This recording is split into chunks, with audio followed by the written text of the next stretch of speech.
Hello, boys and girls, and welcome to the concession stand here on the KB Radio Network. I am your host, Kevin Reed, and welcome to the review of the sequel to the 2022 surprise hit of that year, the supernatural horror film Smile. Now we get Smile 2. This time around, we get Naomi Scott in the lead role. She plays a pop star who begins to experience a series of increasingly disturbing events as she is about to go on tour.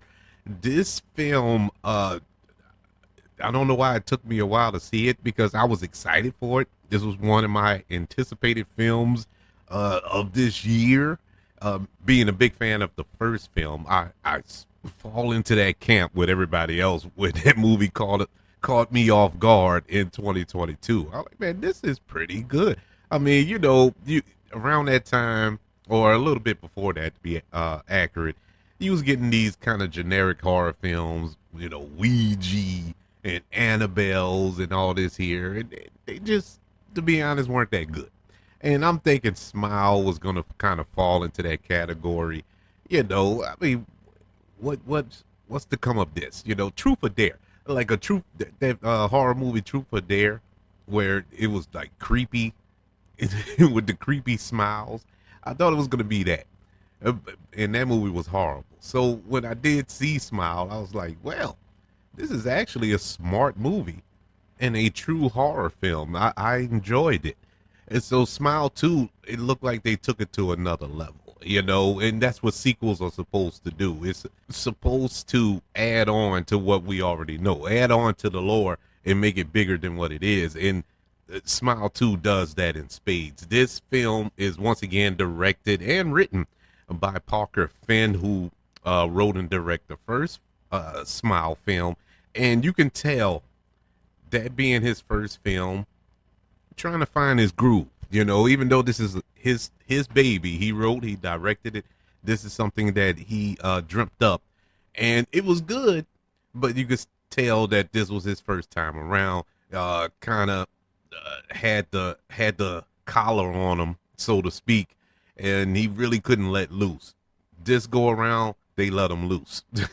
Paramount let him loose on this go around, and boy, when I say this movie makes the first movie looks bad, and that's saying something because the first film was good, but the sequel was so good, man. Smile 2 was so well done. This is as close to a perfect horror film you're ever going to get. This, if not film period, this movie was amazing. This was such a good film. It features probably one of the best performances I've seen this year, hands down. It's not even up for discussion, not even up for debate. Naomi Scott, and I've seen her in numerous projects.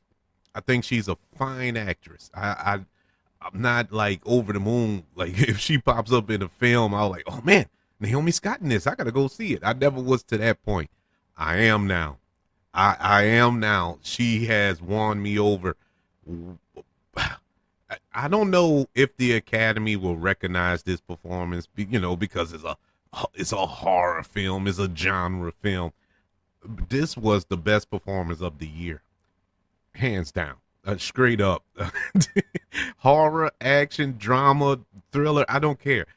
Best performance of the year. What Naomi Scott's character of Sky Riley has to go throughout this film is like, you're going on this journey with her. You're going on this crazy, manic, just psychotic break that she is having, and you're there every step of the way, and it's almost to the point where you're questioning your own mental health and frame of mind.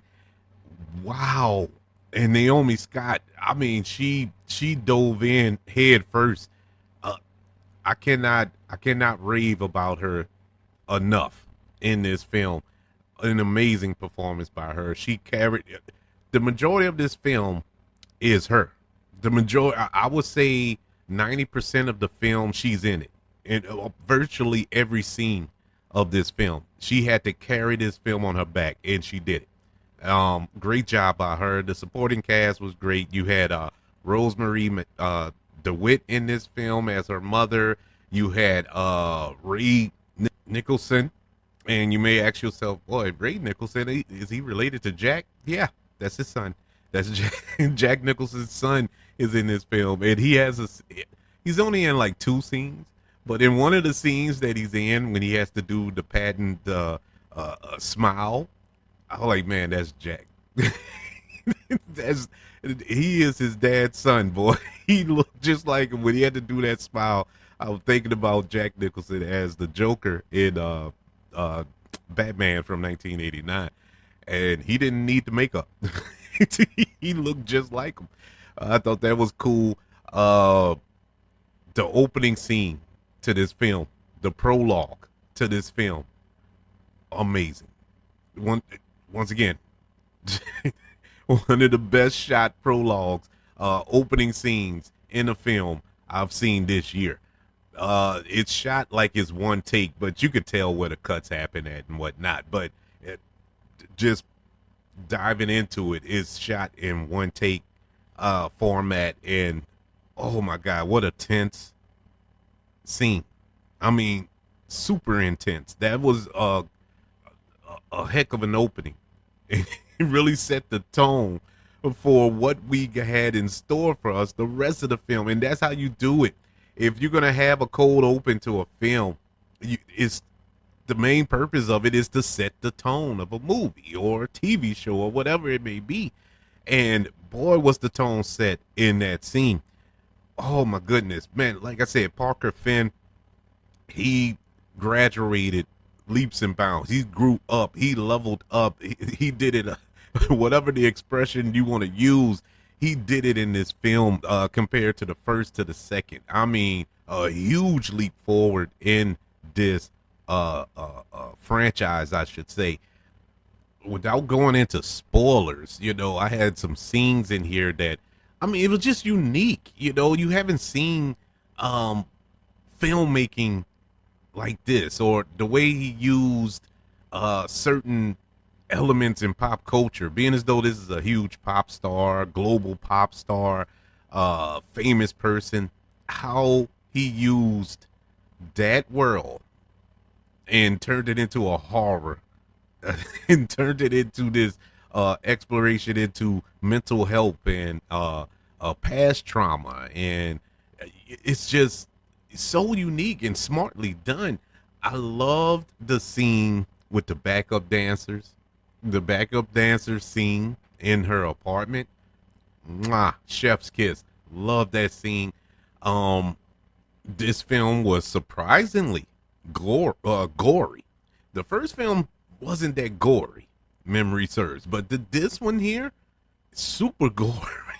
it was bloody. It was you seen body parts and stuff, like, I mean, it was gory. It truly caught me off guard, but not in a bad way. I'm not talking Terrifier 3 gory, but I mean, it was very, very descriptive in some of the things that was transpiring in this film. I was like, wow, wasn't looking for that, wasn't expecting that in this movie. But it was all good. I mean, it all fit. It wasn't gory for gory's sake, a la Terrifier 3, just to be gory.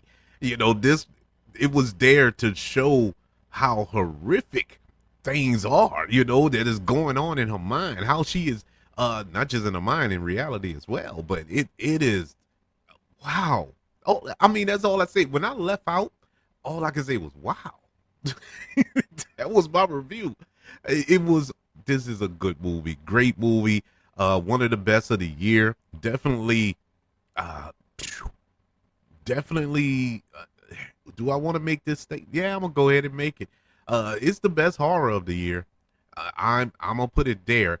I know Alien Romulus was my favorite of the year, going into this, but should I put that in horror or should I put that as science fiction? I'm gonna ease that over to science fiction. I'm gonna keep Smile 2 in horror.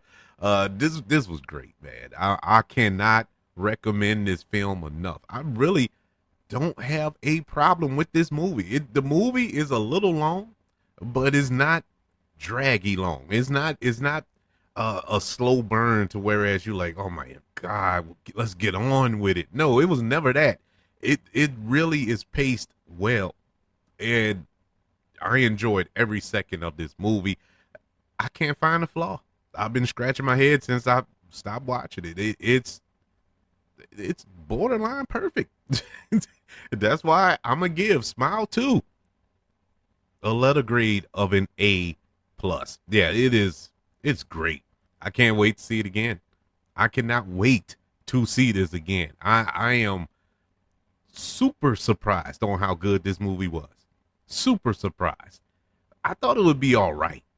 I didn't have, wide expectations for it. I just thought it would be all right, a decent little horror film. I like the first one. If it's as good as the first one, I'll be happy. I'll feel satisfied, get my money's worth.